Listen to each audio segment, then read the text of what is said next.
Today I'm going to show you how you can fix WhatsApp notifications and the Samsung Galaxy A05S.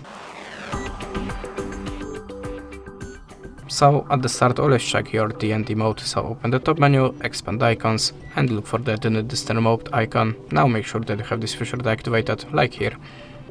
After that, hold the finger on the WhatsApp icon and choose Eye icon. Now tap on notifications. Of course, you have to turn it on. Turn on the allow sound and vibration and all of the notification types. After that, go to the in-app notification settings and make sure that you have activated high priority notifications in displays. You have to turn it on, and here. After that, go to the mobile data and enable the background data usage and allow data with the data saver. After that, you can also try to reset your settings, so your WhatsApp app, so go to the storage and tap on the clear data, tap on OK. After that, look for your device, look for your notifications, but you have to log in again to the WhatsApp account.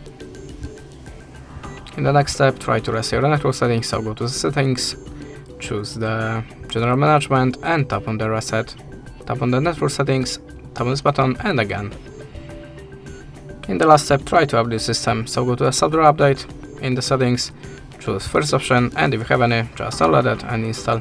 And that's it. Thanks for watching, leave us a like or a comment, and goodbye.